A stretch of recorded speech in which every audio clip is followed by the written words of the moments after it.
Estaremos platicando alrededor de 20 minutos. Espero no cansarlos. Me da mucho gusto verlos a todos. Y bueno, me han pedido o preguntando sobre a qué quisieran que dirigiera la plática. Me decían, o sea, a ver si la puedes enfocar a cómo pensar, hablar y actuar en favor de la verdad y bueno, de la vida, pero y también de la verdad. Entonces, voy a intentar hablar de las tres cosas: cómo pensar, después pasaré a cómo hablar y por último tocar el tema de cómo actuar. Y todo esto lo voy a intentar relacionar un poco a las experiencias que hemos tenido, sobre todo dentro del Tecnológico de Monterrey. Yo soy un tipo que católico de toda la vida, de familia grande. Soy el menor de 17 hermanos. 4 de ellos murieron en el vientre de mi madre. Uno de ellos murió en el año 95, yo todavía no nacía, de un cáncer meduloblastoma a los 7 años de edad. Y bueno, ahora quedamos 12. Yo soy el menor de los 12. Y entonces todo ese contexto familiar y católico y con mi escuela católica y tal, porque la educación que yo recibí en la escuela tenía perfecta coherencia con lo aprendido en casa. Entonces todas esas experiencias fueron formando mi cabeza y mi corazón para valorar la vida en todos sus sentidos, ¿no? Desde su inicio en la fecundación hasta la muerte natural. Entonces, para mí el tema de la defensa de la vida era muy obvio, ¿no? Después, al dar el salto a la carrera, me doy cuenta que nadie o que muy pocas personas valoran realmente la vida, ¿no? Y no solamente que hay muy pocas personas que lo valoran, sino que en general la gente desprecia la vida. O sea, no solamente que no la valoren, sino que además la desprecian. Les cuento una historia. Estaba yo en una clase de, de medicina, pues, y estaba contando una compañera de clase que el día anterior se había tenido que quedar como hasta las 11 de la noche en la escuela. Y al preguntarle por qué, resulta que estuvo en un simulacro por un código rosa. Código rosa, bueno, entonces le pregunta a alguien, oye, ¿qué es eso del código rosa? No, pues resulta que es cuando se roban un bebé de los cuneros y entonces cierran el hospital y tal, y por eso me tocó quedarme encerrada hasta tarde. Y entonces una dice, ¿cómo? ¿A poco se roban a los bebés? ¿Qué les pasa? Yo lo regalaría, ¿no? Entonces, y así muchos comentarios, ¿no? Ya no se habla de bebés en medicina, se habla de producto, se habla del producto de la concepción, se habla, digo, y se utilizan términos médicos también válidos como embrión y feto, pero de una manera despectiva, ¿no? Se nota en la forma en lo que lo dice, ¿no? Pero sobre todo se ha utilizado mucho la palabra producto. Ya nadie menciona casi ni feto ni embrión, mucho menos bebé o persona o hijo.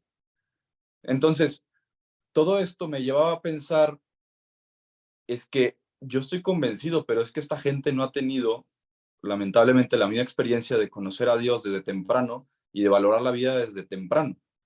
Entonces, ¿cómo le hago para llevar a estas personas a conocer la belleza de la vida y de la verdad? Entonces, me di cuenta que primero que nada había que prepararse, ¿no? Entonces comencé a consumir primero que nada contenido digital, videos, lecturas en Instagram y demás.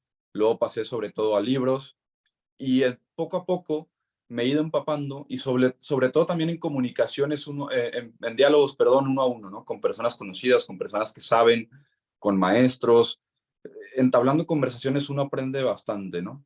Entonces me fui empapando un poco de la realidad del aborto, la realidad de la eutanasia, la realidad de la vida, la realidad de la ideología de género, del feminismo. Entonces, al irme empapando de todo esto, cada vez me convencía más, por un lado, de que estaba realmente, o sea, que realmente había recibido o mamado de mis padres toda esa verdad, pero por otro lado me convencía de que había que llevar esa verdad hacia los demás. Y suena un poco como soberbio, pero al contrario, me llenaba de alegría saber que, pues nada, que desde chico había tenido ese privilegio de poder conocer la verdad y, y también, digamos, agradecido con Dios de haberme dado algunas herramientas para poder transmitir a los demás, ¿no? Entonces, en base a eso, decidí ahora sí hablar del tema. Ya pensaba sobre la vida, ya consumía, digamos, contenido que me fuera educando en estos temas, ahora era necesario hablarlo, ¿no? Entonces comencé a realizar una serie de entrevistas desde la página de Juvi Monterrey, Juventud y Vida Monterrey, y empecé a platicar con gente de todo tipo, desde jóvenes hasta grandes y tal, y eso fue generando buen contenido en redes sociales, ¿no? Pero me di cuenta que no era suficiente, que había que hacer algo dentro de la universidad. Pensando en qué hacer, surgió la idea de hacer un congreso de bioética que no logró, digamos, llegar a término. Y luego pensamos en hacer un grupo estudiantil. Grupos estudiantiles hay muchísimos, hay más de, no sé, 150, quizá llegan a ser 200 grupos estudiantiles aquí en el TEC de Monterrey, Campus Monterrey, ¿no? Y hay de todo tipo. Hay desde grupos que se dedican a hablar de la mujer, grupos específicamente feministas, grupos sobre el colectivo LGBT, grupos de veganismo, grupos de cultura japonesa, todo el tema del anime lo platican ahí, grupos de, no sé, de K-pop, por ejemplo, de esta música coreana. Ha habido grupos de cocina, ha habido grupos deportivos, grupos sobre carreras, sobre ingenieros químicos, por ejemplo, sobre medicina y demás, pero no había ningún grupo que hablara expresamente de la vida y la dignidad humana. Entonces nos dimos a la tarea de configurar un grupo que se dedicara a defender la vida desde su inicio en la fecundación hasta la muerte natural. Entonces, platicando con algunos amigos que estaban interesados en hacer este proyecto y hablando también con gente del TEC para pues, poder llevar a cabo este proyecto de abrir un grupo estudiantil, empezamos a establecer los lineamientos, digamos, o los estatutos del grupo y entonces lo lanzamos, ¿no? Nos dan el visto bueno, nos conforman como un grupo estudiantil y a la hora de tomar protesta y publicar la toma de protesta en redes sociales, se hace un caos. Se hace un caos, el tweet donde publicamos la noticia llegó a 1,5 millones de personas, estuvimos en radio, televisión, hubo una marcha feminista frente al TEC denunciándonos, 49 grupos estudiantiles se sumaron para firmar una carta pidiendo que se desmantelara nuestro grupo estudiantil. En fin, fueron muchas quejas, muchos comentarios, mucho ruido, mucha controversia respecto al tema del grupo estudiantil, ¿no? Y al principio, todos nuestros proyectos iban enfocados a hablar del tema. Entonces, le pedimos a un ponente de aquí de Monterrey que nos diera una plática sobre dignidad humana. Lo publicamos en redes sociales, causó mucha controversia, nos tumbaron la plática. Forzamos para que entrara otro ponente, lo logramos. Después, en marzo, quisimos traer otros 13 ponentes, nos tumbaron a 7 por ser muy controversiales y tal. Entonces, dimos 3 pasos atrás. A ver, ¿qué está pasando? O sea, en el fondo, ¿qué queremos hacer? Y en el fondo, ¿qué queremos lograr en el tema de la vida y la dignidad humana, ¿no? Entonces nos dimos cuenta que estábamos tomando el camino incorrecto, ¿no? Estábamos siendo un grupo de choque, un grupo demasiado de contacto, de demasiado conflicto, y no estábamos llegando en el fondo al corazón de las personas. A ver, uno cuando habla de esos temas, el objetivo final tiene que ser llegar al corazón de la persona, porque ya lo decía Mayra, ¿no? O sea, una persona que aborta sufre, no hay otra realidad posible. Toda la realidad que rodea al aborto es de sufrimiento, no hay más. Y esto lo saben también los abortistas, ¿eh? Saben que la última opción de la mujer es el aborto. De ahí que hagan tantos esfuerzos para intentar hacerlo más accesible, para que esa última opción sea más, ya no sea la última, ¿no? Que sea mucho más asequible. Y a ver, toda la realidad que rodea, por ejemplo, a un caso de eutanasia, también es de sufrimiento. Está el paciente enfermo, la familia lo último que quiere hacer es matarlo, pero malamente creen que al evitarle el sufrimiento le están haciendo un bien. Y a ver, toda la realidad que rodea a un caso, por ejemplo, de abuso sexual, es de sufrimiento. Y toda la realidad que rodea a un caso de explotación sexual infantil es de sufrimiento, de pornografía. Toda la realidad que rodea la pornografía es puro sufrimiento. Entonces, hay que entender que dentro de todos estos temas hay mucho sufrimiento. Y de ahí que, digamos, el bando que promueve el aborto se cuelgue del sentimiento para hacer prevalecer su discurso, ¿no? Claro, es una estrategia inteligente, sencilla y que en el fondo les rinde mucho, les trae muchos resultados a su favor. ¿Por qué? Porque todo esto mete mucho sentimiento. Perdón que sea tan reiterativo en esto, ¿no? Entonces nos dimos cuenta de que teníamos que llegar al corazón de las personas de alguna otra manera, ¿no? Entonces ahora lo que estamos haciendo es acercarnos a esos grupos estudiantiles. Uno de ellos, digamos que firmó a favor de que se desmantelara nuestro grupo y nos hemos acercado a platicar con ellos. Nos hemos acercado a platicar con las personas y preguntarles por qué creen lo que creen, qué buscan, en qué podemos colaborar, qué proyectos tienen, cómo podemos unir fuerzas para llevar a cabo un proyecto común a favor de la dignidad humana, ¿no? Entonces ahora el proyecto que se viene para mayo es precisamente una mesa de diálogo sobre el tema del aborto y lo estamos trabajando con Girl of Tech, que es un grupo feminista, y con Aleteo, que es un grupo de debate y filosofía. Oye, pero es que ustedes no deberían de dialogar con el mal y no deberían de dialogar con grupos que promueven el aborto y tal. Pues mira, si eso me va a abrir la puerta a poder llegar al corazón de muchas más personas, hay que hacerlo. Ahora, yo no estoy colaborando en el sentido de que estoy apoyando el aborto, para nada, al contrario. Es una mesa de diálogo para profundizar justamente en eso, en un encuentro de ideas entre unas personas que piensan que el aborto es la solución al mal de la mujer y entre personas que reconocemos que la vida es digna desde su fecundación y que la mujer lo que necesita es muchas más opciones y soluciones a sus verdaderos problemas, ¿no? Que pueden ser de tipo económico, psicológico, social, familiar, etcétera, ¿no? Entonces, en ese diálogo que pretendemos tener el 26 de mayo, la idea es que la gente piense, nuevamente regresamos al punto de pensar, y que después dialoguen entre ellos y que poco a poco se vayan convenciendo de dónde está la verdad, ¿no?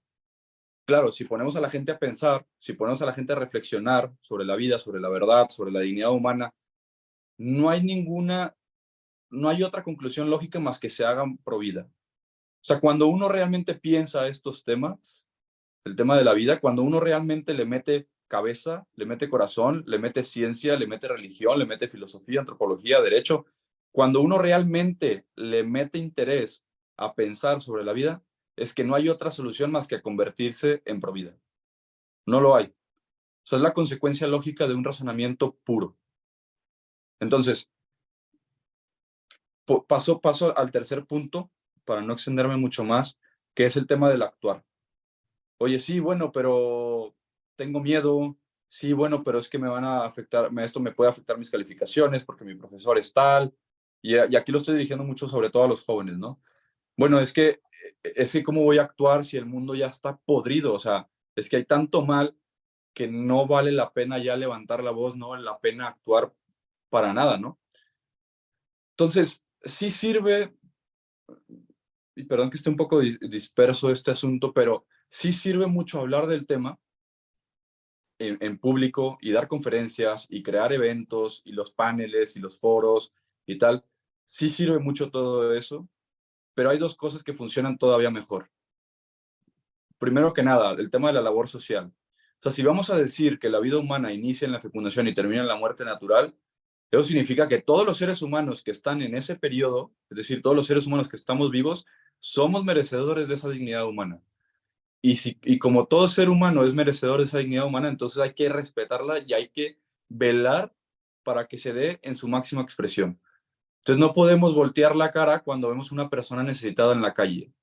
No podemos voltear la cara cuando vemos una persona que sufre. Entonces el tema de la labor social, el tema del salir de nosotros mismos, de la obra de misericordia en el fondo, es sumamente esencial si vamos a hablar de que somos pro vida. Pro vida. Tenemos que estar en pro de la vida, tenemos que generar vida, tenemos que dar vida.